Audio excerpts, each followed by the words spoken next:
Hello and welcome to the Villa Park podcast. It's me, Rich, and I am back with my main man, Kev, and Martin will be joining us very, very soon for a little bit of a anything goes show, I guess. Questions are already flying in, comments are already flying in. We've got a bit of Villa news to catch up on across the week. Just rounding up the kind of news shows that I've been doing that have been going down really, really well. Can't thank you all enough for the support that you've given us. Bit of housekeeping before we kind of get into the show. Kev, we are literally 144 subscribers away from 2,000. We are on 1,856 subscribers as it stands. It's absolutely crazy. So, yeah. I know. We keep saying it, but like this time last year, we had about 20. So it is mad. But thank you all for your support.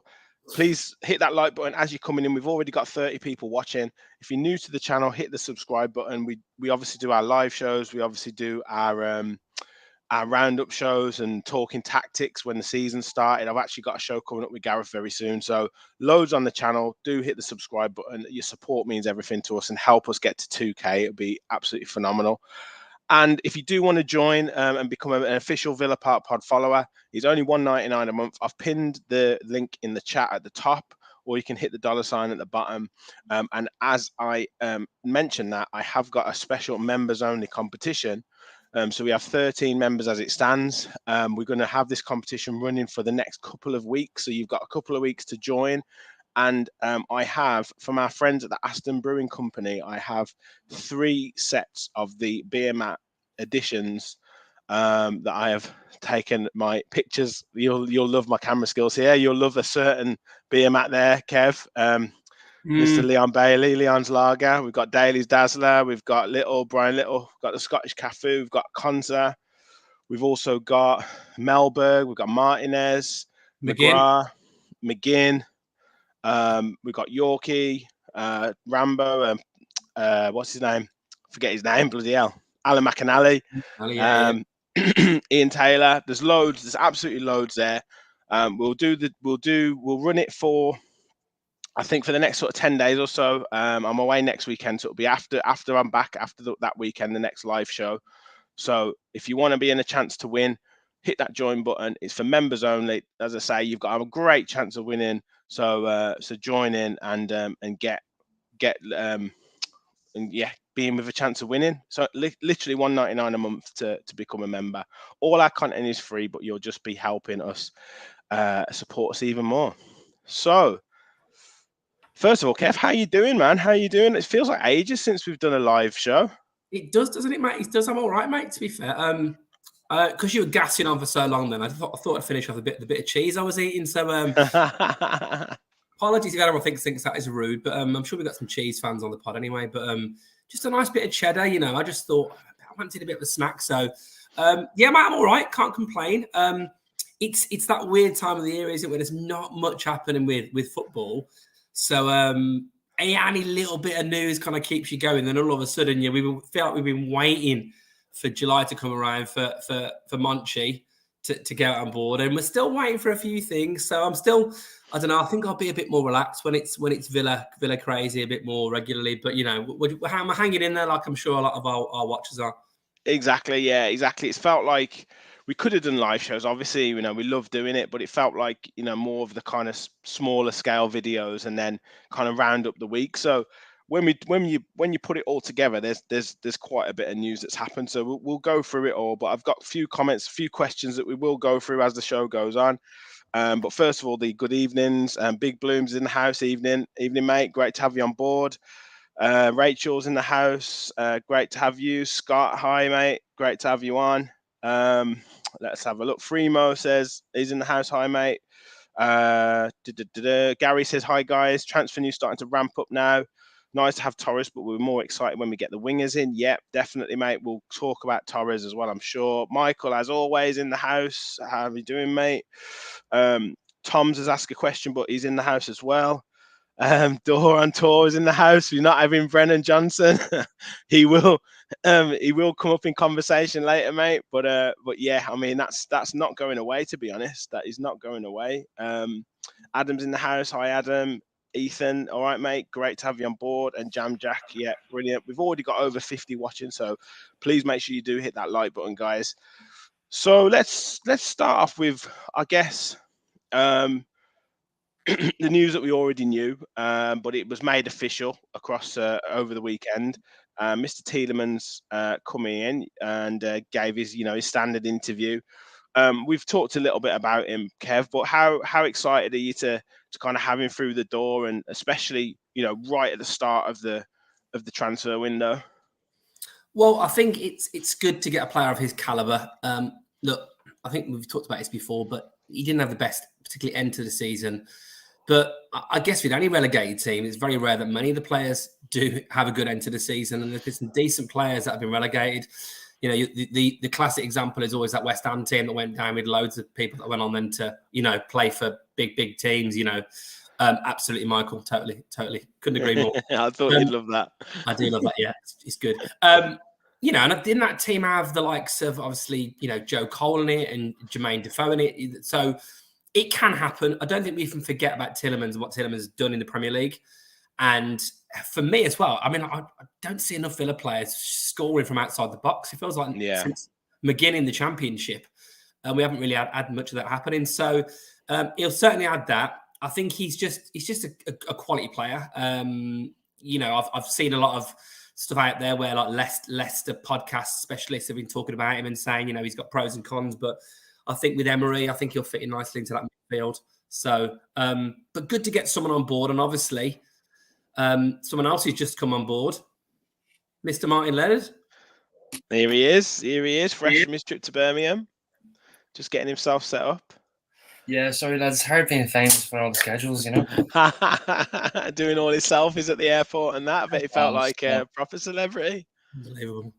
I just couldn't believe it, right? I was sitting there having me ham and cheese toasty from the airport, right? And I got up, and not even 2 seconds after I get some lad comes to me and goes, "Are you Martin Leonard from Villa Park Podcast?" And I went, "Come on, Martin." I was like, yeah. And he was like, "Oh, I'm a big listener." And like, I don't know where he was going. He didn't even tell me. But he says, "All right, if I can have a picture with you." I was like, "Yeah, of course you can." So I think his missus took the picture and everything. But it just felt really weird because someone come up to, "Oh, can I get a picture because I know you from this?" That's normally us that would do that if we seen a player or someone from a podcast. Or like, and after that, I was just kind of like, that just felt really weird. I didn't know what way to react. Like, fantastic, mate. Well, we were just asking there. We just talk about the Tielemans and kind of get your thoughts on it. How excited are you to get him actually through the door and ready for start pre-season? Yeah. I think I put out a tweet saying announce Tielemans, and then half an hour later, Villa goes and announce it. I was like, they must be listening. Well, now you're a celeb, mate. Right, because you're so big time now, mate. That's what it is. They do as they're told. You are officially an influencer. That's what happens. I think that's it. I think the admin went, "Oh shit, Martin said it. Lad, hurry up." Right? But no, I'm really excited because I was watching his interview and everything, and he obviously, you're gonna say he's really happy to be here and all this crack. That's the norm. Yeah. But I think what I'm looking forward to is a few goals from outside the box, because that's something we were lacking with all these players. Like John McGinn doing it once or twice. And we're like, why doesn't he do that more often? Where with Tielemans, uncanny, Martin, uncanny. I've just said exactly the same thing about 5 minutes ago. So there you go. And with Tielemans, if it's on, he will take it. I don't care if it goes to the corner flag, over the bar, in the goal. As long as the pop's there, have the pop. Why not? You're never going to know if you don't do it. So I'm really looking forward to it. And then the other lad, I don't know if you've mentioned him or not. But no, we'll come to him in a second. We will come to him in a second. I am really looking forward to seeing you. Yeah. I think he'll start though. I think he will start. Well, that comes to one of the questions that we've got straight away. So in a second, but a couple of comments on Tielemans. So Ian says he thinks Tielemans is easily a top 6 Prem player. I can see him thriving under Emery and returning to his form 18 months to 2 years ago. Well, you don't become a bad player overnight, do you? So I'd expect that to happen as well. Sometimes a club in the doldrums, it doesn't bring out the best in you, does it? So now he's joining the team on the up. Same from Villamania. Emery will get the best out of Tielemans like he did with Coquelin and what's his name? Capoue, I think he means. Big Bloom says Tielemans was rushed back from injury too soon. There you go. And Gary, just with a little warning for you, Martin, don't let that fame go to your head. It's all right, Gary. I won't forget where I come from, lad. It's all right. But Matt C got in early with some questions, so I do want to come to one of his questions. So he says, Luiz and Tielemans competing for the same place or able to play together? Interesting. I think with Villa's system, it'll be interesting to see. You know, the way it's been in the last few months is there's a lot of players playing in different positions. I feel like McGinn could play. He could play supporting the striker. He could play off the right. He could play off the left. He could play.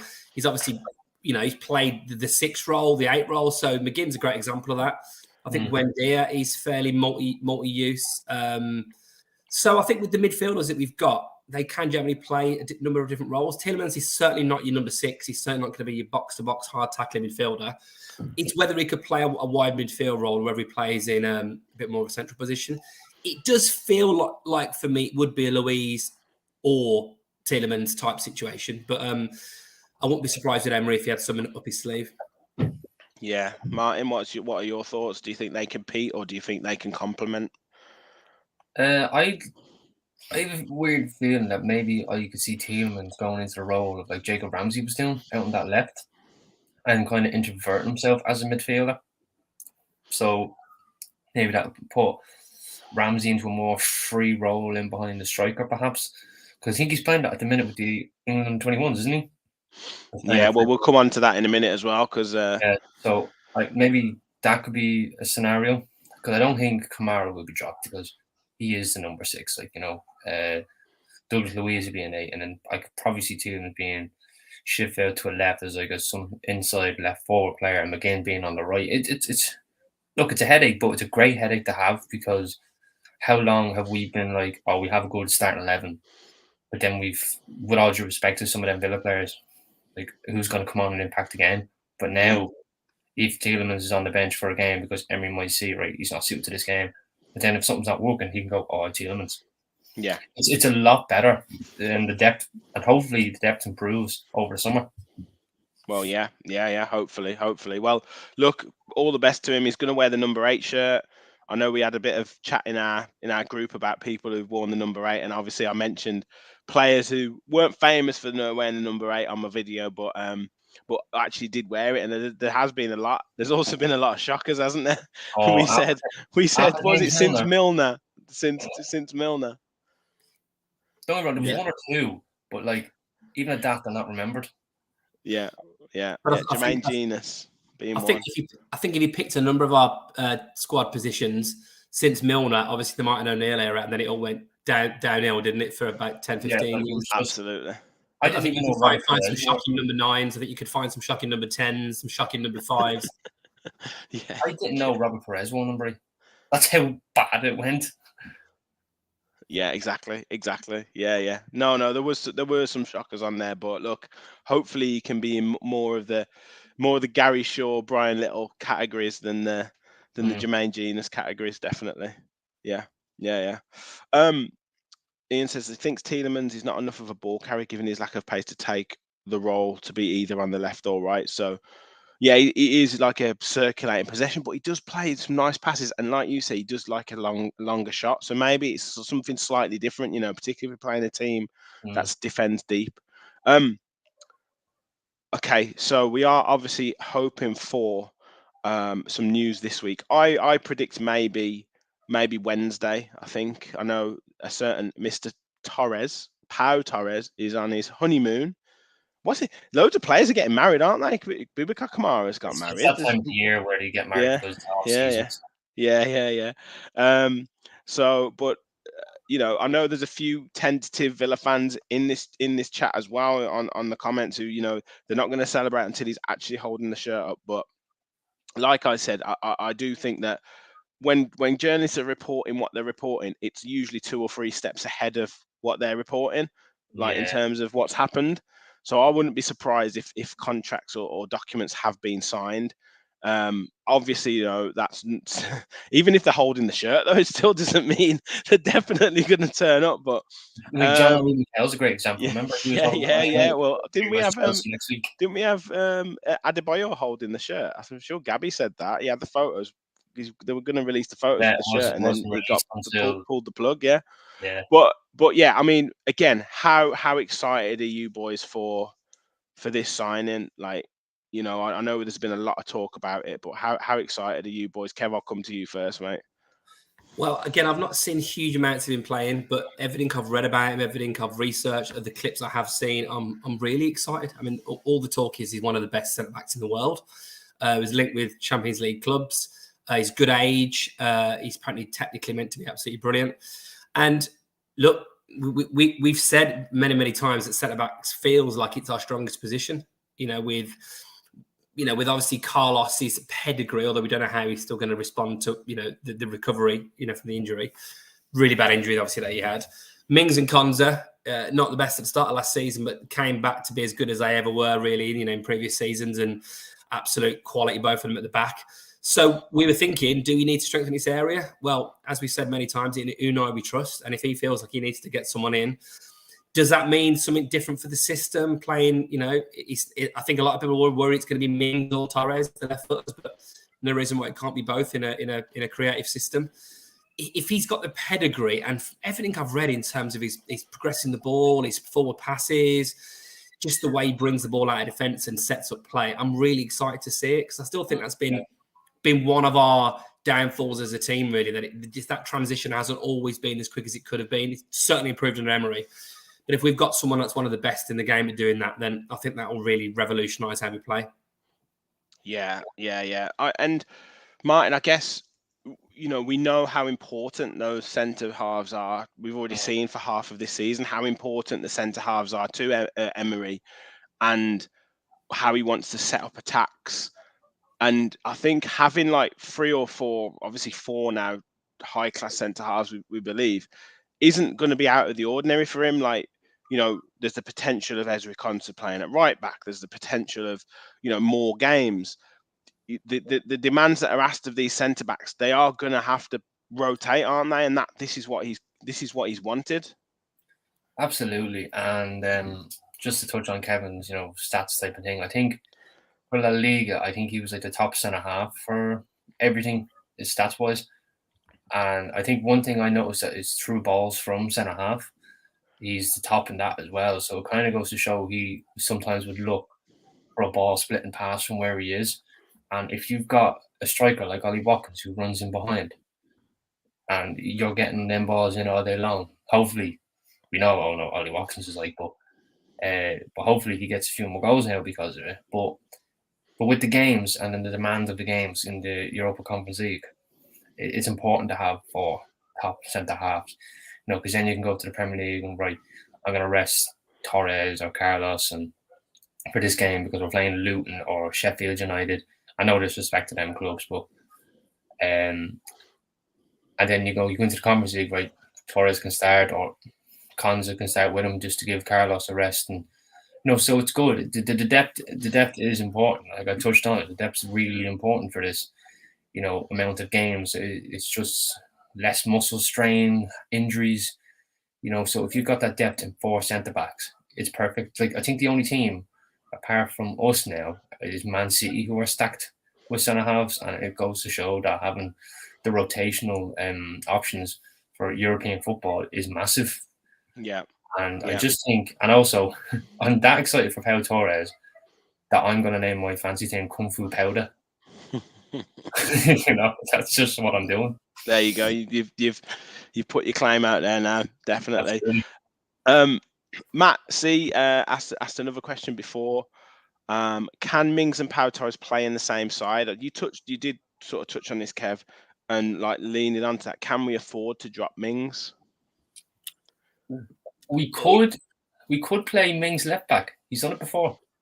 Yeah, but I can't. We could, but I can't see that. I can't see that. But if, let's say, for example, if you're playing a game that you're probably not, like Man City, for example, right? And we want to be catching them on the counter. I think Mings at left back would be brilliant. Well, look, I'll come to you in a sec, Kev. But I think probably what's more likely is that he maybe plays 3 centre backs at certain points. Then who plays the middle? Mings play the middle. Does Torres play the middle? Well, yeah. Well, I guess Mings would probably play on the left of the 3 because he'd have to engage with with the striker, and maybe Torres would kind of, being the better ball player, would kind of sweep up behind. But you've got an agreement there in Michael. But what it does do is it gives us options. Kev, you were going to say something, mate? Yeah, look, I think that Man City did it at times last season. I think Mark's got a bit of a point there. I don't know if it'd be something we'd do, all the time, but there was times when Man City had basically 4 centre halves playing in the defence. Yeah, well, it's definitely a fashionable thing. Like, obviously Martin O'Neill used to do it, didn't he? Back, this is 10, 15 years ago. So it must be this type of thing is coming back. I mean, would it be the worst back 4 in the world if you had Mings, Torres, Konza, and Diego Carlos played? Would it be the worst back 4 in the world? But I think with what we want to do in most of the games, I think you'll want either a very, very progressive left or right back, basically playing like a winger. So the more likely option I would think would be Mings, Torres, and maybe Konza playing right back, keeping that solid 3 at the back while Moreno's bombing on. Of course, Moreno gets an injury. Can Digne play that role to the same effect? Do we have an option on the right-hand side if, say, there's a weakness around the team, down the team's left-hand side that you want to exploit, which is why I think we'll bring someone in of that right kind of ilk for right back. So, yeah, and I was thinking this the other day. I think I might have even heard it on another podcast. You wouldn't have an issue if your 2 centre halves are both right-footed. Doesn't seem to bother anybody. I think it was Dan Bardell. It might have been Dan Bardell saying it. Yeah. I actually thought that's it's a great point. Like I just think it's because they're so rare, aren't they? Left foot. Absolutely. It's not every team's got a left-footed centre back playing the left-footed role. It was Dan Bardell. Yeah, credit to him. Absolutely flying. You think you're doing big time stuff, Martin. Dan Bardell's usurped you, mate. Unfortunately, you haven't got the call from Sky Sports yet. So we'll have to get me first picture taken. He better keep his seat. Absolutely. But it's great to see. It's great to see.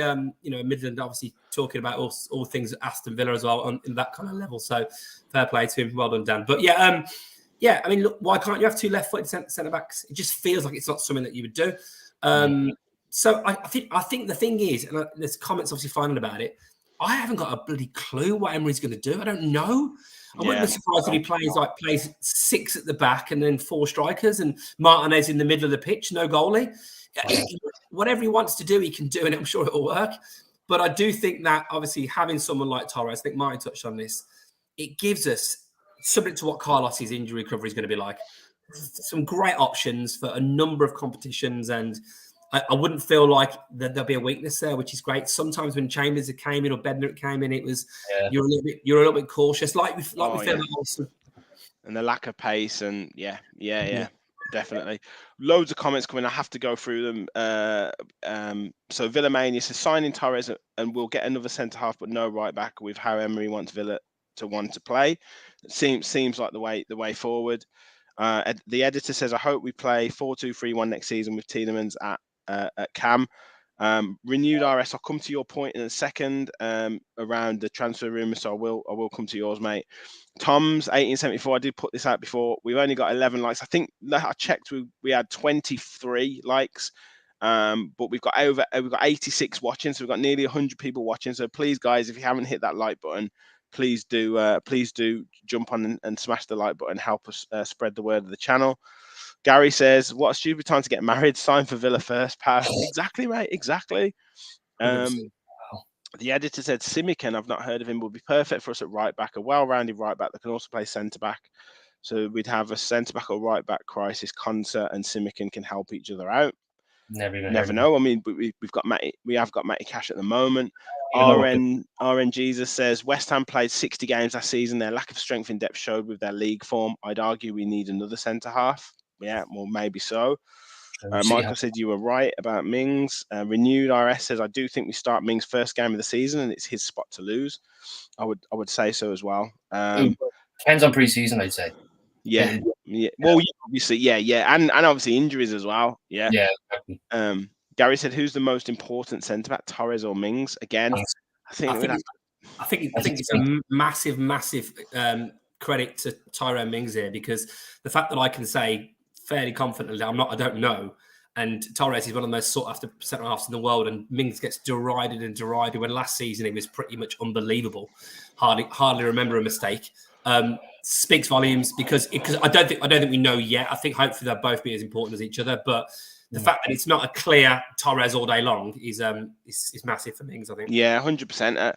I watched the goal. I think there was a great video that I think it was Trecarista or something on YouTube did Villa's run to Europe, which is a great edit of the full season. Mings, I think, made a mistake against Arsenal at home and Chelsea at home, and I think that's probably it. I mean, obviously, he must have made other mistakes, don't get me wrong, giving the ball away a couple of times, but in terms of actual goal-scoring mistakes, that's it. And people still say he's shit, and not. It's just it's crazy, man. It's absolutely crazy.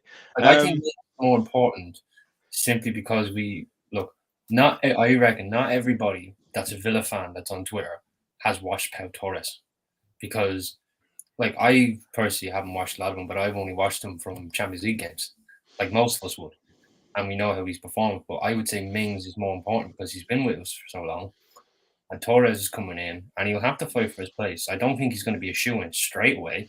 No, but hopefully over time that he could be, and we'll never know what will happen. So unfortunately for me, I'm going with Mings. Yeah, imagine Torres and I know Carlos did last season, but we go to Rockford Walsall at the Poundland Stadium, and first half we've got Mings and Torres at the back. Second half we've got Konsa and Carlos, or vice versa. I mean, it's class, isn't it? It's class. Matt C says Mings is so crucial to defending against pace, aggression, and set pieces. I 100% agree with you. RN Jesus says Konsa on the right in a pivot with Digne and Moreno bombing, or Digne or Moreno bombing on. I agree. Yeah, it was Dan. Michael said, I think Emery's giving himself more options to change the game in play if needed. Sharik, I'll come to your comments in a bit. We'll talk transfer rumours in a second. John, we'll come to transfer rumours in a sec, definitely. Rachel said, I hope we integrate Pau Torres slowly into the team so he adapts correctly. Yeah, me and Tariq always have chats about this. You really think people just decide to make Mings a scapegoat out of nothing? People will think he's shit because he has a huge number of unforced errors leading to goals, not just one or two. Look, I'm just telling you the two that happened this season that I think of. But yeah, I mean, having options is great. Is absolutely great. Can I just come in on that quickly? I would agree, Sharik, pre this season. Yeah. Pre this season, I thought, I mean, go to Villa regularly. He was far too last ditch as well, wasn't he? Before even it was that Leeds game when he got outdone by Dan James, and I was just thinking, crikey, and it always felt like you were only a couple of games away from the state. He gets dropped from the team by Gerrard, loses the captaincy. I think he's been unbelievable this season. I mean, clearly there were a couple of errors you pointed out, but I think every single centre half had errors. I mean, Lisandro Martinez was meant to be the best sign of the season. He got absolutely battered by Brentford early on. So, Ben Mee, unfashionable centre half, towering above him. So I think every centre half gets it. But I think this last season, under Emery, maybe it's the system, the confidence. I think Mings has been an absolute revelation, and I've totally changed my view on him. And I think with Torres as well, they've got different strengths and weaknesses. So I think actually you've got the aggression and the heading ability, the strength of Mings, and you've got the poise and the skill and the technique and the panache of Torres. Good word, that panache. Good word for me, anyway. So. Yeah. Right. Quick question, Gary from Gary. Do we think Carlos will be sold? No. I think you need 4 centre halves.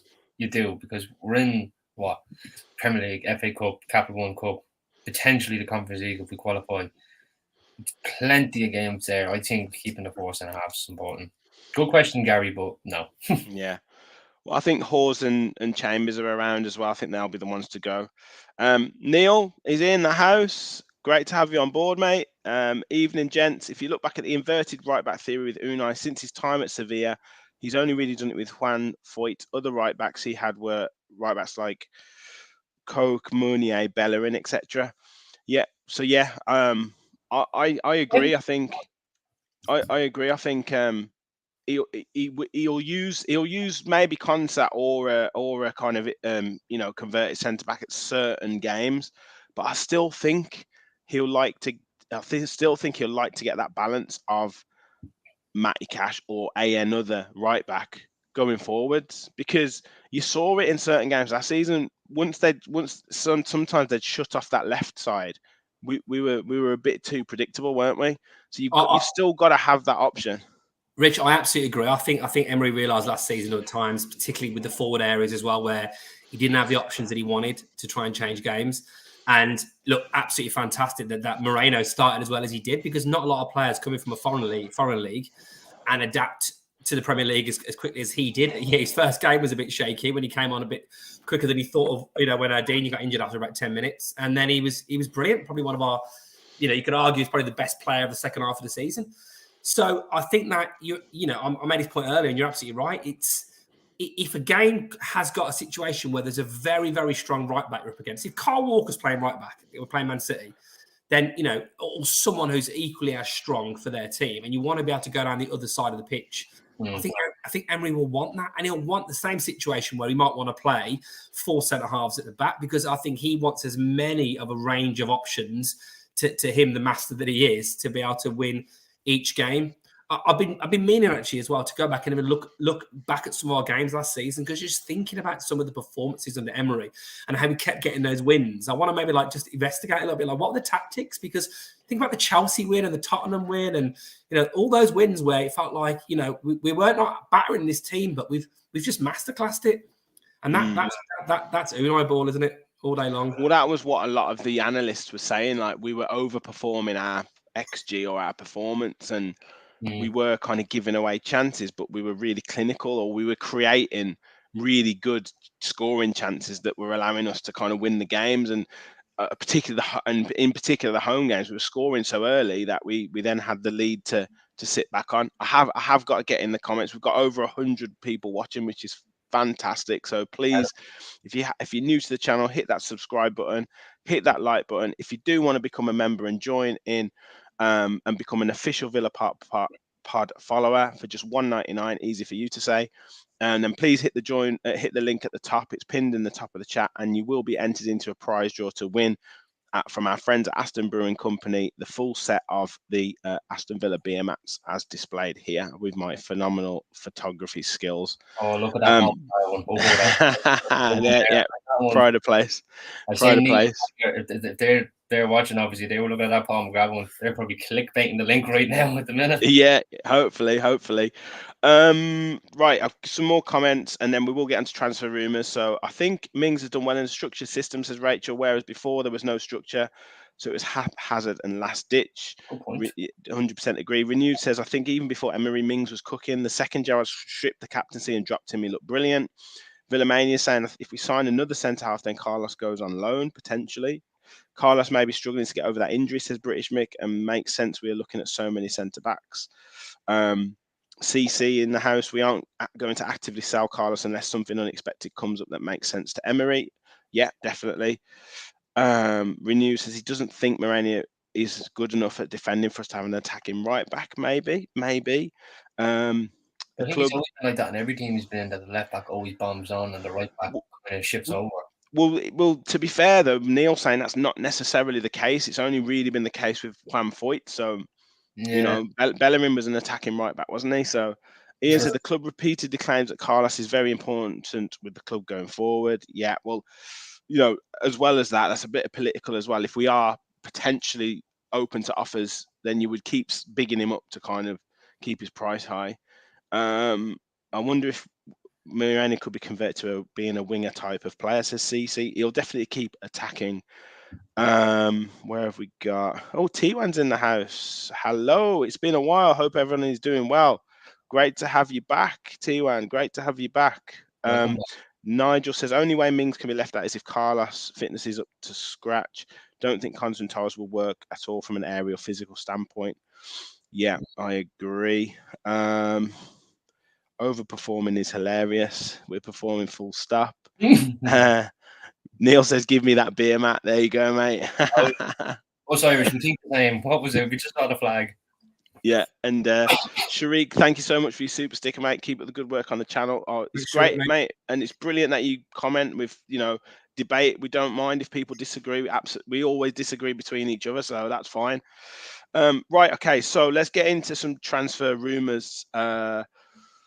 Today, someone came up, and maybe Neil in the chat can comment about. I know you're really good on the kind of European players. I've not really heard of this guy, but Roger Ibanez from Roma. Martin, you're usually pretty hot on the European players as well. Yeah. By the looks of him, left-sided player again, but plays centre-back, Brazilian. Now, before I kind of qualify this, our name has been thrown in the ring, but when I did the check on the internet, it looks like Liverpool are interested. It looks like Man United are interested. It looks like West Ham are interested. So are we actually really interested on the fact that we've got Pau Torres coming in, or is it kind of an agent just floating our name out there? Well, if his agent is George Mendes, let's forget about it. He's probably just going to the lads and saying, "Here, have a look at this player before Liverpool and Man United come walking in, putting in more money." But I don't know much about him, to be honest. I don't really watch Serie A. So, like, when I seen the name, I actually went to look him up to see where he was from. I seen that, like you said there, he was Brazilian, he's a centre-half. I think Paul McGrath, they said he's a centre-back, but he can play right-back as an introverted right-back sort of thing. Yeah, so, well, I've got SofaScore. Sorry, Kev. I've got SofaScore, which I'll bring up, and so looking at his heat map from Serie A, I mean that's all down the left, really. So it would, but then his preferred foot is right-footed. But I think because he plays alongside Chris Smalling, and I think yeah. Well, maybe it does make a bit more sense than if he could play down that right-hand side. But I mean, looking at his kind of statistics defensively and tactically, is very, very good. 3 goals in the league in Serie A, 33 games played. Generally, pretty much plays every game, 4 teams of the week.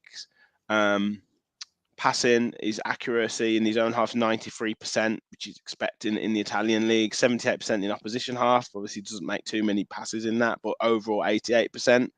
10 clean sheets for the season, 2 interceptions per game, over 2 tackles per game, 2.8 clearances per game. So, fairly strong player. 63% duels won, 69% aerial duels won. So not too bad in the air. So strengths, ball interception, aerial duels, and positioning. But looking here, like on SofaScore, they've got his position as left back or like obviously left-sided centre back. But yeah, maybe it's because of the partner that he's playing at the back with. But yeah, Kev, what are your thoughts? Do you think it's a one who looks realistic, or is it just agent talk? If he's a left-sided centre-back, according to all those, obviously the stats you just pulled up there, and and I kind of shouted out that apparently he can play defensive midfield as well, and there's talk of might mention the right, but all last season it seemed like he was playing on the left-hand side. We've got Mings, and we're back to land Pau Torres. I can't see it being anything other than the fact that Villa are now in the frame for any player that's half decent. Yeah. Yeah. When you're getting picked to players by PSG, then anyone that's been linked now out there, I think Newcastle will be the same. I think you'll be getting players that will be going to look at Dominic Szoboszlai who's just started for Liverpool. Newcastle were all over him a few weeks ago. That's just the way it's going to be. Look at when we thought we were going to get Asensio, and then PSG got him. So a good player comes up who's been linked. I mean, he's a Brazilian international. He's fairly young. He's obviously played in a European final. Other Brazilians, wouldn't he? Yeah, I mean, look, you'll always find a link, won't you? That'll work for you. Whether it's the Brazilian internationals, whether he likes badminton, and so does our masseuse or something. There's always something. We'll make it work, won't we? In terms of how we feel it's going to work. If it's not Brazilian, maybe they speak Spanish as well. Or I can't see this one happening, but who knows? Who knows? Yeah. Rich, just to go back to Gary's Dunn comment. Which one? Sorry, Gary Dunn. This one. Yeah. Oh, is that your cousin, is it? Harry is, well, he's not from Birmingham. He's from here. We flew over together. Ah, right. The last time we went out to Pop World, the lad didn't get out of bed and missed his flight to go home. We ended up staying with the cousins, and he was there. I'm after missing my flight, and I was like, "Well, you better get out of bed then, will you?" So, big night at Pop World. Big night at Pop. I hope big night at Pop World. There's a Pop World in Newcastle as well. Usually, in fairness, we don't have Pop World over here, and when I go over to it, it's actually class. I love it. I really hope Tielemans and Torres don't get caught out in Pop World. Yeah, they better not. Renewed says, I feel like centre defender links will fall off after Pau is officially in the door. As someone else said, I think Ibanez was the contingency plan if we didn't get Pau. But then Villamania says Ibanez is like a Harry Maguire type player. Don't say so that. Maybe good in, I don't know about what means by that. Obviously, Rachel says that. Is he good in the air? Is he? I don't know. Ibanez is like Konzo on steroids, apparently. Michael says, seems like agent talk. Gary, please don't say this. The only scary thing about the Ibanez link is maybe Torres will change his mind. Please don't say that. Richo is in the house. Hi, mate. Great to have you on. British Mick says, I knew nothing of Ibanez, so went and observed his montage vids. I can't believe Roma will be looking to offload him. He carries the ball out of defence better than most I've seen. That's interesting. Well, I think maybe he's destined for a different club, I think. Right, okay, so loads of questions on wingers, forward players. So let's get into those rumours. Sharik saying, would you consider 2 wingers more important or a striker and 1 winger? So let's talk on that, because looks like Harvey Barnes is in advanced talks with West Ham. Yeah. Doesn't mean we're out of the running, but looks like that's advanced if you believe what the kind of journalists are saying. But this Brennan Johnson link is not going away, lads. I've said my piece on it. I think if you had to push me for which one I prefer, it'd be Harvey Barnes. But I do really like Brennan Johnson. I don't think you can sniff at the season that he's had, the first season in the Premier League. You know, we signed Watkins for 30-odd million after just playing in the Championship, and Johnson has kind of shown at a younger age that he can do it in the Prem. But I do think you'd have to pay a higher premium for that. Kev, I can see you're there, ready to go. So the floor is yours, my man.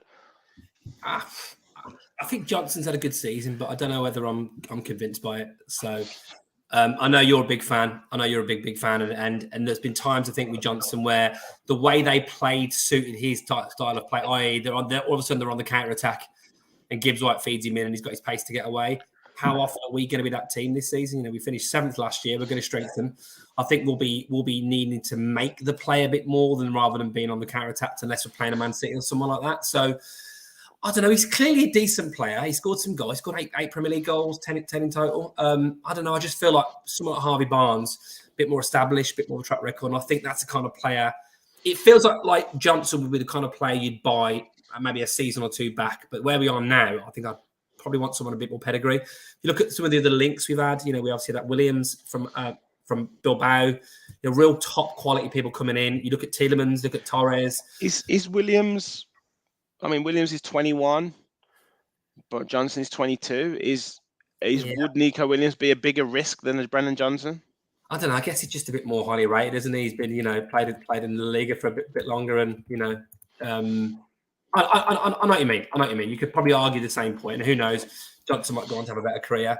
I don't know. I don't think I'm absolutely overjoyed by the thought of us signing Brennan Johnson, but look, he's a good player. But I don't know. I think I'd rather us go all out for Harvey Barnes. I do agree with you, because I think you could probably get Barnes for 30 mil. I say at a push if it got into a bidding war, then it'd be down to him. I think you're probably looking at 45 million plus for Brennan Johnson. Because Nottingham Forest got no reason to sell him. Yeah. And you're gonna have to pay big money for it. I'd like to think as well. Maybe we've got others in the mix. Obviously we've been linked to Ferran Torres as well. And look, because Barnes is hit and miss as well. Like a lot of wingers, I think his goal scoring output's really good, but I don't think Barnes. His ball control's not great. Yeah. But then Ferran Torres, I I think Barcelona, like when I went through his stats, I mean, he doesn't start many games at all. And we're going off the fact that he scored a lot of goals for Man City in that kind of brief period he had before he went over there. And he's obviously quite clinical, but, you know, is he going to have the physicality? Is he going to have that character that we need? I don't know. I don't know. Like, do you know, like, I mean, I know we criticize him a lot on here, but like, for all his faults, the unbad, he keeps getting back up. He keeps going. And like, is Ferran? I don't know him, so I can't comment. But is Ferran Torres? Has he got that character? Like, is he? If someone puts one in on him in the first 5 minutes, is he just going to disappear? If it's a rainy, cold night away at Luton Town, I know it's the usual. It's a usual Tuesday night, isn't it? Ferran Torres has got to go through someone's house to get to the pitch, and they've got Emmerdale on the telly, and he's like, "Oh, I'm not used to this." Yeah. I'm a bit unsure with Ferran Torres. I don't know. Because he didn't exactly light up the Premier League with Man City. He's not exactly very young. Yeah, he was not exactly lit up La Liga either, and clearly Xavi's willing to get rid of him. Yeah. And Ansu Fati. If anything, I'd be going for Ansu Fati over Ferran Torres. Is he the young lad? Is it? Oh yeah. But mate, he's destined for bigger than Villa, mate. 100%. Pau Torres was meant to go to Bayern Munich. Yeah, true. I'm actually surprised that we're not raiding Wolves for Pedro Neto. They're selling a lot of their players. Neto, I know, has been injured quite a bit, but I would go in for him all day long. Jared Bowen's the one I wish we'd got. I don't think we've got any chance now. Now he's basically Mr. West Ham. Yeah. Danny Dyer and Danny Dyer links, and yeah. He's the one I think he looks absolute. He looks so good. If they get Barnes and Bowen, then I think they've got a really good couple of wide players. Yeah, but it is a position that we really need, lads, isn't it? We've got no up. Whether he, like Sharik says, whether he goes winger and forward, or whether he goes like a forward/winger. I mean, I'd love to see us go for Bueno from Brentford. Yeah, great player. But I can't see it. Again, I think when we talked about a Mr. West Ham, I think Mbeumo's kind of ingrained with Brentford more so than an Ivan Toney for me. I think I don't like. I've not seen any rumours of him moving on at all. Yeah, but what we like for Villa, we don't really hear of a lot of links, and all of a sudden they're just announced as of late. Well, yeah. I mean, this season has been a little bit different, hasn't it? Because we are fishing with the bigger boys now. But yeah. Few comments. Rugby says West Ham. Wow, that's nuts. Stephen Lear says really wanted Barnes. Big Bloom doesn't want Johnson at all. Said there he's ball greedy, can't pass, and is a one-trick pony. So they're not a fan. Renewed says it's English tax. Ian says, I don't think we're after a left winger, as to me, Moreno serves that function as our winger on that side. Michael says Archer, ? Well, yeah, I mean, he's got to be used. He's got to be, but we'll come on to under 21 talk in a second. Adam says, I would like to see Nasiri join from Seville, which obviously Monchi's coming in. They're apparently in a lot of trouble financially. Oh, Nasri's good. I was thinking that one of Seville's options. He'd be good. Yeah, he had a great World Cup. Yeah, definitely. Nigel said, I think we can do better than Johnson and Barnes. Neither suit us for me and neither offer any value. Not a bad point, Nigel. Not a bad point at all. I think Ferran Torres will come on loan with the option to buy, says Villamania. Gary says, surely the strife in France will destabilise the transfer fees there. Maybe. It's a big old country though, isn't it? So Rachel says, I think Emery has other targets and we'll try for these first. We will lose out on targets this way, but it's the priority Emery sets. Always so sensible with the comments, Rachel. Always so measured. CC says, seems like if there are a number of rumours circulating about Watkins, we'll get onto that. We will definitely get onto Watkins in a second. Ian says, where would you play Ferran Torres as the right winger / second striker, or as a false nine if you had to choose, given how Emery plays? Just before we get on to that question, I want to go back to the question where someone asked, do we go for two wingers or a striker or one winger? I personally would rather go for two wingers, because when Michael put Archer with the question marks, I was actually going to mention I think we should get two wingers, because I think Archer should be given his chance this season for FA Cups, Capital Cups, and the Europa Conference League. and even getting a few games in the Premier League. I think it's time now for him to showcase what he can do in an Aston Villa shirt. We know what he can do from his pre-season and what he did with Preston in a lower end of the Championship. And then when he went higher with Middlesbrough, he did even better. So I think 2 wingers is more or less important than going for 1 winger, 1 striker. I think Archer definitely deserves a chance to be around the squad, but I think we absolutely need another forward. You know, you're an injury to Watkins away from having Archer as your only striker who's never led a Premier League line in his life. You know, I mean, he's come on for a few sub appearances here and there. Like, if we really aspire to go hard on 4 fronts, you know, let's not forget, guys, half an hour ago, by the way, 120 watching, which is brilliant. Please hit the like phenomenal button. You know, already. Thank you. Yeah, because of you, Martin. It's because you're big time now. Because you get the selfies at the airport. Funny you actually say that, and I'm sorry, and I'm really trying not to bring yourself up, but you are. I was in Birmingham today, right, and I was talking to a lad. He's from Edenderry. His name is Dave. He does a radio station out in the Netherlands. He does like pop music and for all the 80s, right? And goes, "I'm talking to you. I recognise your voice from somewhere." I was like, "What do you mean you recognise my voice?" He goes, "Do you do a podcast for like Aston Villa? I'm a big Villa fan. I was just listening to one of your episodes, the buy, loan, and sell. It's like, there's a lad from Enfield on it. You sound familiar." I'm like, "You cheeky bastard! I'm not from Enfield. I'm from Navan."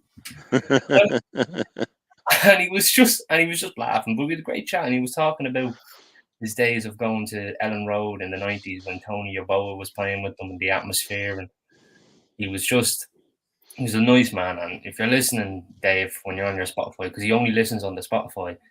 So if you're listening, Dave, it was a pleasure meeting you. You're a nice man, and thanks for listening in. You're a solid member now of this group. And guys, don't forget, we'll have more of Martin's stories. You can get these on Martin's musings. We'll call it. Martin's musings. You know that lady that does the sleep adverts on like Facebook and Instagram. Martin's dulcet tones telling a story. Honestly, so relaxing, Martin. I love it. You've got to change your name now to Big Time. Anyway, as I was saying, so half an hour ago, we're talking around. Well, we need four great centre halves to compete on 4 fronts. You know, we need a Torres and a Carlos and a Mings and a Konza. And yet we're going to, half an hour later, talk about the fact that maybe we're going to just have Watkins and Archer as our strikers. I just don't think it's enough. You know, I think we're going to need. I know you've got to get someone that's going to want to play that game, and maybe they will therefore wear a couple of possible hats, winger, striker hats. But the fact that Abraham almost as a done deal. Maybe that would have meant something was going to happen with Watkins. Who knows, right? And contract isn't sorted yet. But I feel we need another established striker to play with Watkins sometimes instead of Watkins if there's injuries. I just feel it's essential for what we want to do as a club. Yeah. And that was going to be a bargain price as well with Tammy Abraham, was it? 25.6 million. If we want to believe, if we're led to believe what happened, definitely. I've got to get through some comments. As British Mick says, retransfers ain't great to have faith in the managers to this degree. Imagine if Bruce started stacking centre backs during his tenure, night and day. Definitely. Renewed RS says there's a player in Ferran Torres I think Unai Emery can get out. Cool. Michael makes a good point. Coutinho is looking super fit, and someone else asked the question.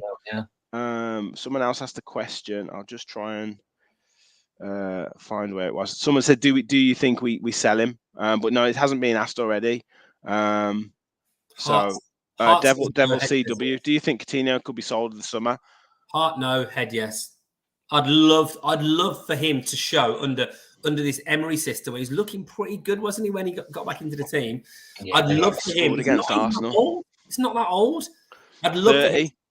I'd love for him to play a part in this next couple of years of Villa's revolution. Maybe he'd be important for us because of the amount of games we have to play. Yeah, but my head says he's probably going to go to Turkey or Saudi Arabia. I think loaning him wouldn't be a bad show. I just think you got to get. He either stays.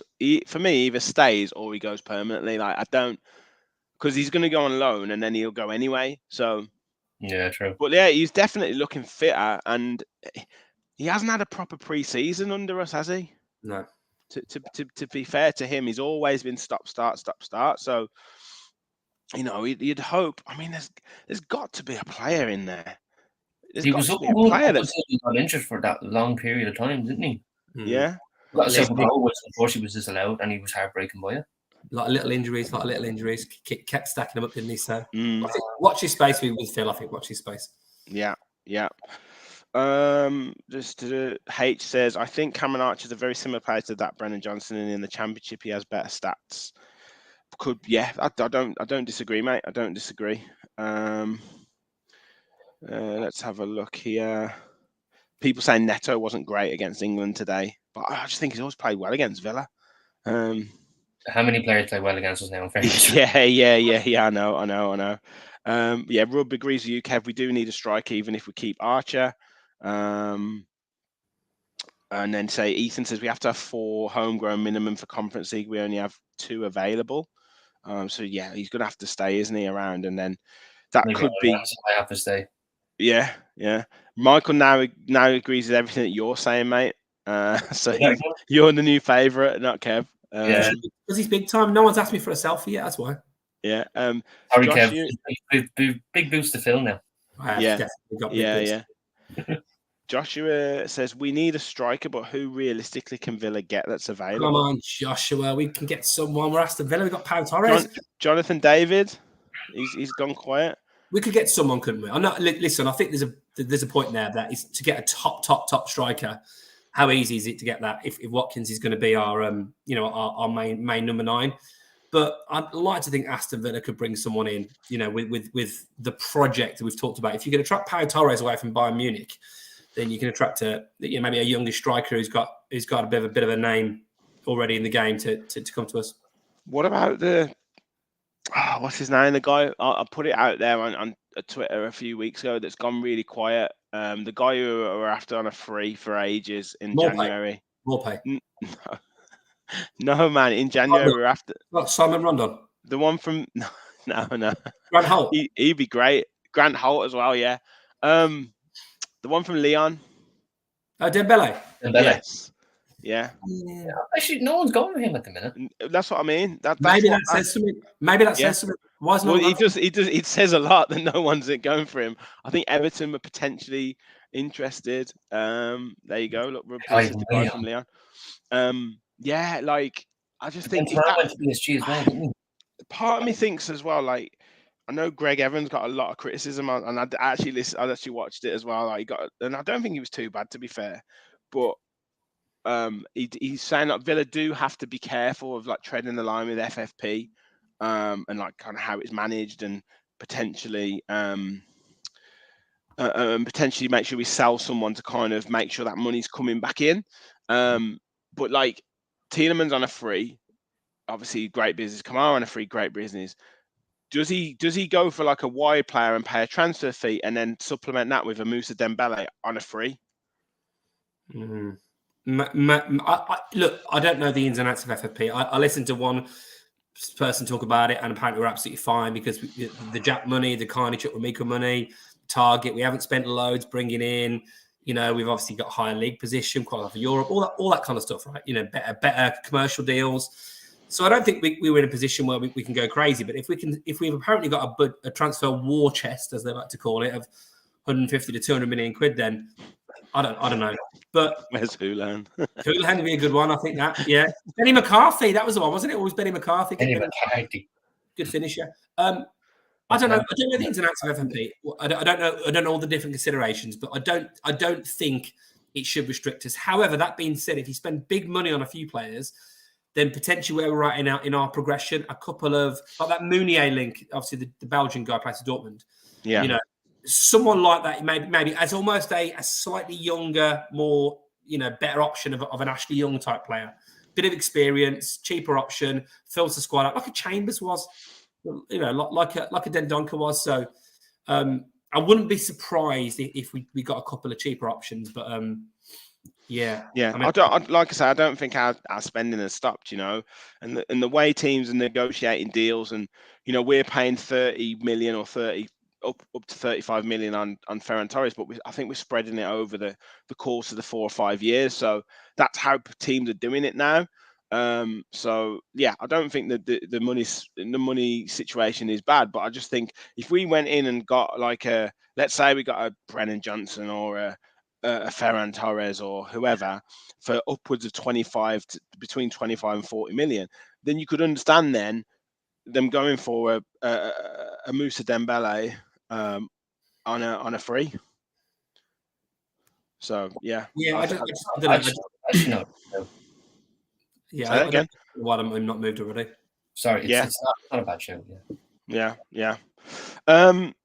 Okay, quick. Let's talk Watkins, because there was a few people commenting about Watkins. So obviously he's on holiday, family holiday at the moment. There was talk of him, I think, quite early on this season, or particularly when he was on the goal scoring run. Emery was saying that he wanted to discuss contract extension, but it's gone on now for quite a while. Are you getting a little bit concerned about the Ollie Watkins not signing? No, I'm not.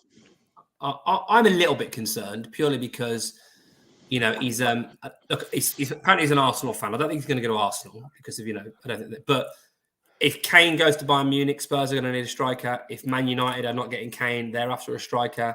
Watkins has got good pedigree in the Premier League.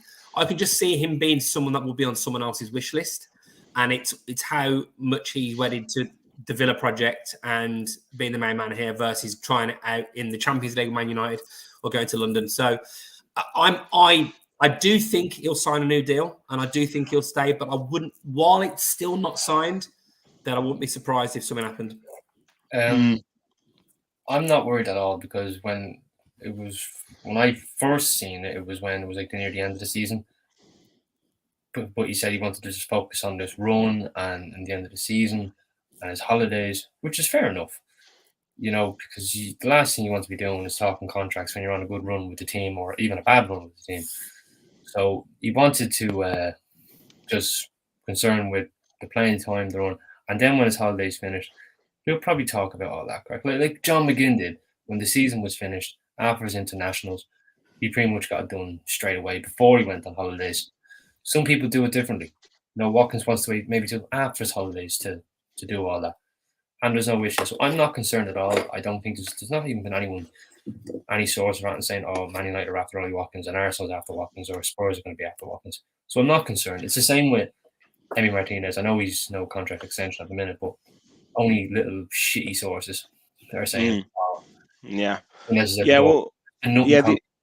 only thing I heard about Watkins was, and again, this is so tenuous, and it just wouldn't happen, is that Harry Kane goes to Bayern Munich, and then they were kind of talking about like Watkins maybe coming in, but like it'd be a hell of a downgrade to go from Kane to Watkins. No disrespect to Ollie Watkins at all, but like I think they would be going for, that have money in the bank to go for somebody else than but they're really going to struggle, aren't they? They haven't even got European football. True. I don't think Daniel Levy will come in for Ollie Watkins if Harry Kane goes, because Daniel Levy's a tight arse. He won't be able to spend the money. No. Is Watkins? He's not in the last year of his contract, is it? This would be the last two. Yeah, this would be kind of a reward for the hard work that he's done. And look, if McGinn signing an extended deal and on better terms, if Mings has done the same, these lads have brought us, have kept us in the, kept us in the Premier League, then pushed us on and pushed on, got us into Europe. He deserves, like in his eyes, like whether we think it or not, but in his eyes, he deserves to be on the same money as those. But I think I think he does, because when he came in, we didn't exactly have a striker. We didn't, because unfortunately Wesley got an ACL injury and he was still out for a long period of time. And then when we brought Ollie Watkins in his first season, he got 15 goals. We finished 11th.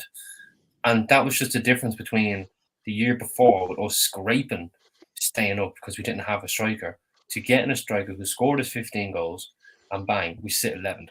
The next season, I think he got 12. We sit on double digits and we finished 14th because of poor management and everything else that was going on. Then Unai Emery comes in and he's completely revolutionised them, that because Ollie Watkins normally would like to shift out wide and come back in, but Emery said, no, just stay in the middle. Exactly what he done, and he got himself more goals. So imagine how many goals Ollie Watkins could have realistically got had we got Emery from the very beginning when we sacked Dean Smith. So, well, yeah, I think he's got every case. I think he's got all the arguments on his side to want better terms for himself and his family. And I know players give out, God forbid, they're giving out about 100 grand a week. We would only love that, but it's the market, and that's just the way we have to look at it. But he's got every case. I really think he's got every case. If he wants better terms, I say give it to him. And if clubs can't come to an agreement, sell him. Otherwise, you lose him on a free in about 2 years' time. Yeah, I think we're in a good position, aren't we, Kev?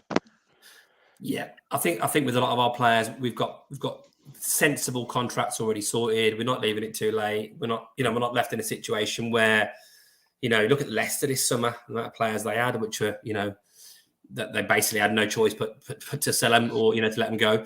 So I'm not overly worried because I do think he will sign, but there's just a little bit of a possibility.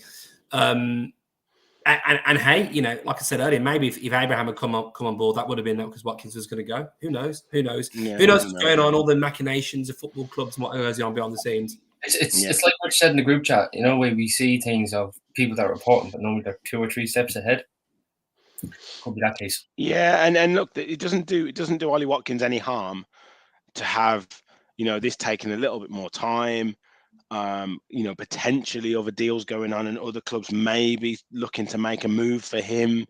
Maybe gives him an extra 5k a week, 10k a week. Like, it doesn't do these players any harm, And also, Ollie Watkins isn't doing any of the negotiation. It's his agent that's doing it. So, yeah. It is what it is. But if we were to sell him, how much would you guys think he'd come in? Like, how much money would you get? 60, 70 million each. Okay, Rich? Yeah, I don't think you're far off. I think 15 goals this season, consistent goal scorer in the Premier League. Obviously, a lot. He's not just goals. He's hardworking. He's that kind of modern type of centre forward that a lot of clubs like, and he's involved in a lot of goals. So, while he does miss a lot of chances, he's still kind of got a good value. So. He's a good age as well. He's got a good attitude. He's look how he's developed. He's obviously he's a good learner. He listens to coaches. England international, only behind Salah and Kane, obviously in terms of goals, Premier League. Obviously Haaland's blew more like the water in one season, but you get my point. He's, as much as he's had his ups and downs at Villa, and obviously had a great second half of the season, he's as good as anyone else as an option out there. Tony's obviously got all his gambling stuff going on. Wilson's a bit older and, obviously has had an injury record in the past. I think Watkins is as good as anybody you're going to get if you're looking to get an established Premier League striker. Who else you going to... Yeah, agreed. But I think also Watkins is probably excited as to the fact that look at what Unai Emery said to him, and just a little tweak to his game has brought him so many. I think he had 2 goals before Emery came in, and then he's got another 13 after he's just said, look, just do this, I'll make you a better striker. So there's a lot of cards that we can hold as well. Got to go through comments, lads. So Michael says, I'm not concerned about Watkins as I believe he is settled. A lot of comments on Dinia's wages. Cece said, but if a club came in with big money, sell or keep. I think we've kind of gone over that. I think I don't think we're too worried. Nigel said, who was Watkins asking to call him after he scored in the final day celebration? No international selection, then he wants to go. So Nigel's convinced. Dale's in the house. Hello, Dale. Great to have you on board, mate. John says, what team would make Watkins their number 1 striker and challenge for top 6? That's the thing. I think he's in a good place with Villa. Michael says, been looking up at the shirt that Watkins, Cash and Mings have been wearing as he likes it. It costs 420 quid. Yeah, I didn't expect it to be cheap. And I don't think they're sharing it between the 3 of them as well. No, the banter they've got as well. I don't know if you've got any of them on social media. The banter's really good. You're gonna Watkins is wearing a new shirt tonight out with meal with his other half, and they're like, "Are you going to be buying this one next time, lads?" 20 quid, but funny. So, yeah. Ian says, Lo Celso, Arda Güler, Ferran Torres, Mooney, and the new goalkeeper, job done. Yeah, mate. Imagine if it was that easy. Oh, yeah. Great point from Rub. Zaha. 100%. I'd take him all day long. Mate, amazing.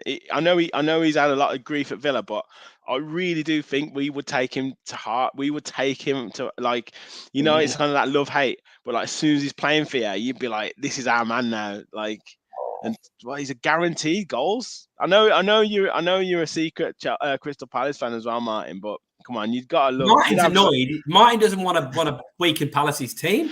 Yeah. That's why Martin's not happy with it. Martin's pulling a face there because he's worried about his beloved Palace losing their star man, not because he wants to. He's in a real. It's like a situation where if your son and your daughter played each other in a sports final, we all know I'm a closeted Crystal Palace fan. There's no secret, right? You're not closeted. You're out and proud. Yeah, true.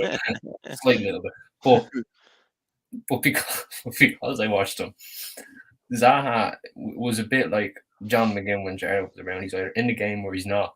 It's an inconsistency, and I think Crystal Palace are offering him $200,000 a week. Now, I know he'd be worth that to Crystal Palace because of the way that he plays and how much he means to the club. I think he bought a football club called Croydon something. But I think what is happening now with his agent, right? Crystal Palace are offering $200,000. See if you can go to another Premier League club who can match that.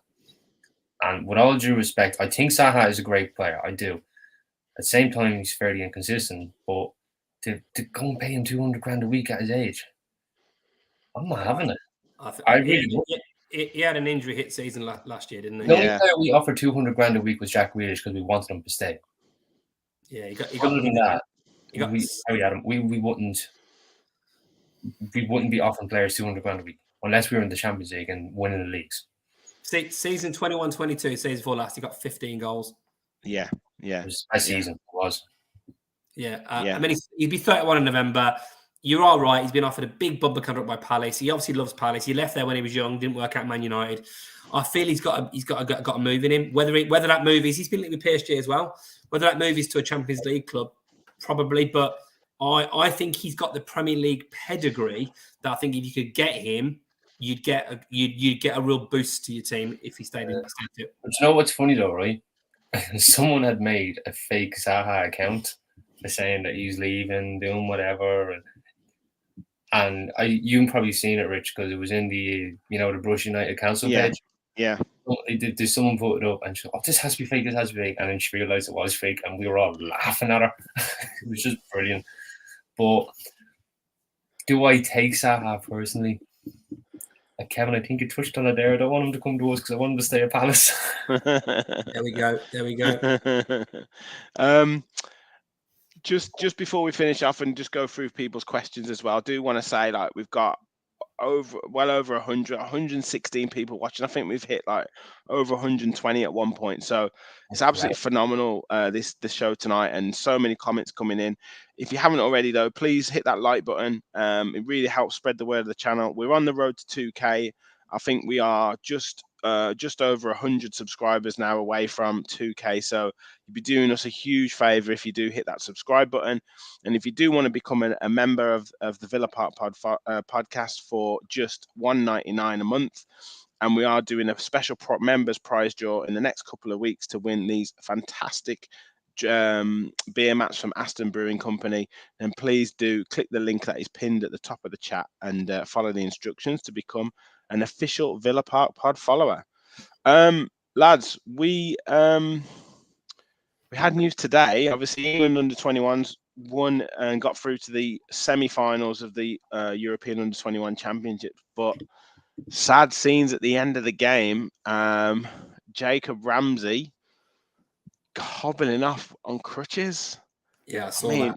What a blow, lads. What a blow. I saw that. That's not good news, is it? Really, really keep, it looks like if he's on crutches, I think he's done for the tournament now, which is a real shame for him. Real shame for him. But do you know what? Like, we've just got to pray. You've got Moreno injured, won't be fit for the start of the season. If Ramsey's not fit for the start of the season, then there's probably our two most dynamic players that are out.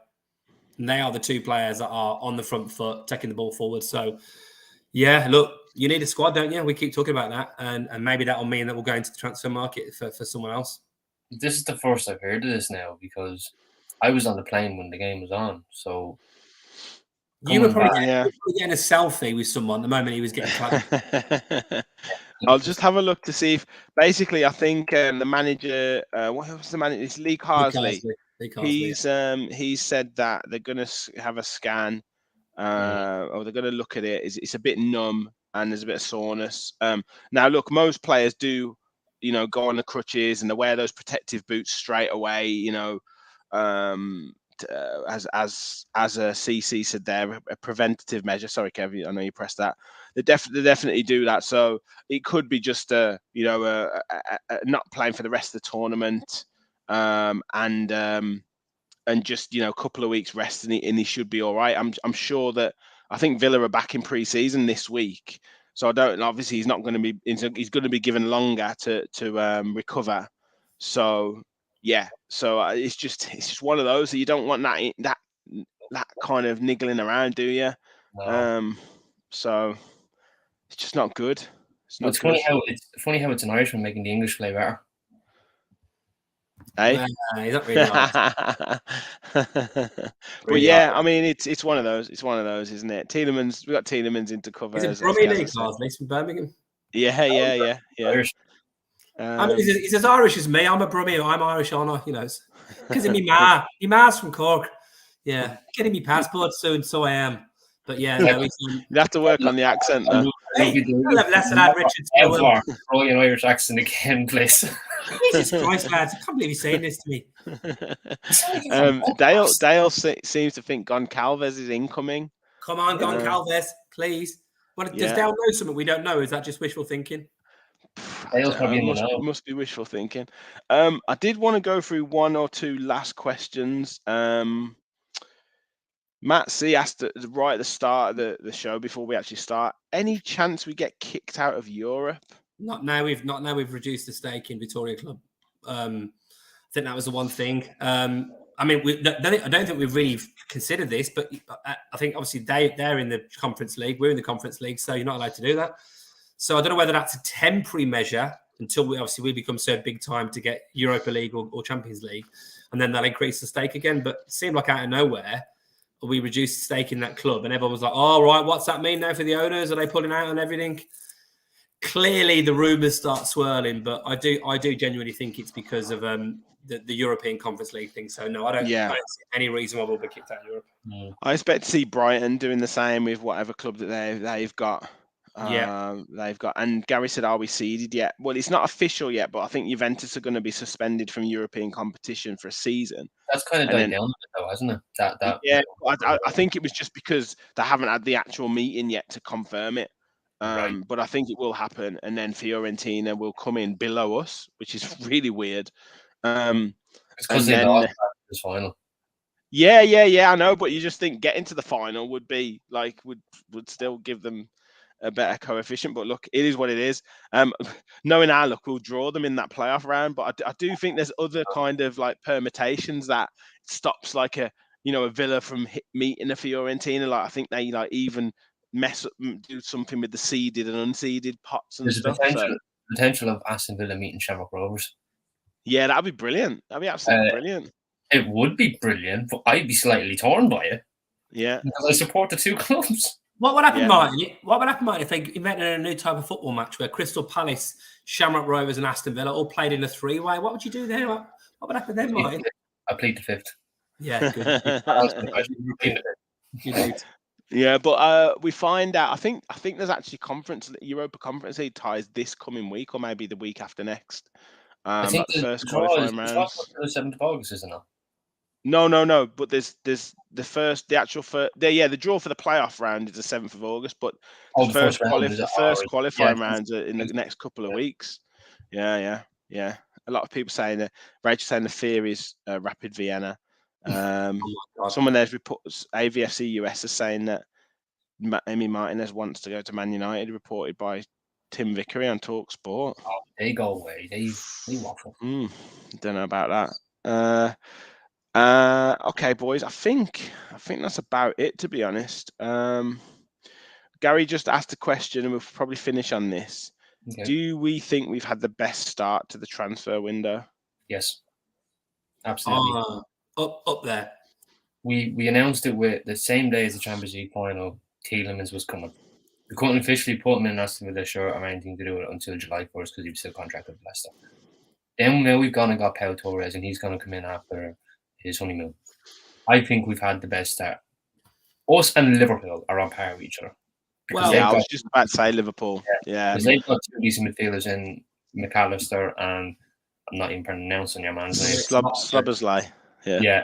Don't forget Arsenal as well. They've obviously got and West Ham have stopped selling shirts with Rice on the back. So that says all you need to know. So they've basically got Rice and Havertz. I think Kai Havertz is a risk at 65 mil. That's he flatters to deceive for me. Well, here's he really does. Is he better than Jesus? Is he better than Odegaard? Is he better than Saka? Is he better than Martinelli? Yeah. I don't even know if he's better than the young lad, the under 21 lad. No. Midfielder. Smith Rowe. Yeah. Yeah. Who knows? I think he's slightly Smith Rowe, but still. Spurs have signed Kulusevski on a perm deal. Pedro Porro on a perm deal. They've signed James Maddison. Yeah, they've done all right. That's not too bad as well, is it? Yeah. But are they secretly spending the Harry Kane money like we were supposedly secretly spending the Jack Grealish money? This is the thing with the transfer window, isn't it? We talk about who's at the best window. If you lose a Martinez, Villa, then it's all gone, or a Watkins, it's all gone tits up. Spurs can bring all these players in. All of a sudden, Harry Kane, rug pull, see you later. We've had a terrible transfer window. Yeah, exactly. No, but I agree with you, boys. It's been good. It's been really good so far. We're definitely up there. Obviously, Monchi's coming in as well, which will hopefully bring in more players and more kind of professional scouting systems. We'll get 1 or 2 out as well for money. I think we need to get money in.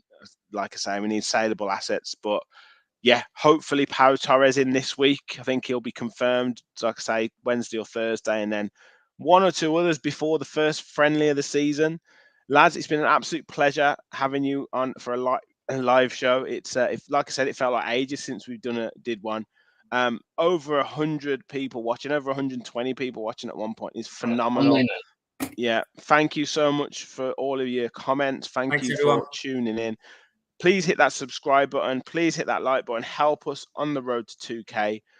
We'll be back in the week with various shows, whether there's news roundups, whether it's transfer roundups, whether it's live shows. So please look out on the channel. Keep your notifications turned on. But for now, it's goodbye. And as always, remember, we all follow the Villa. Thanks, everyone. Take care.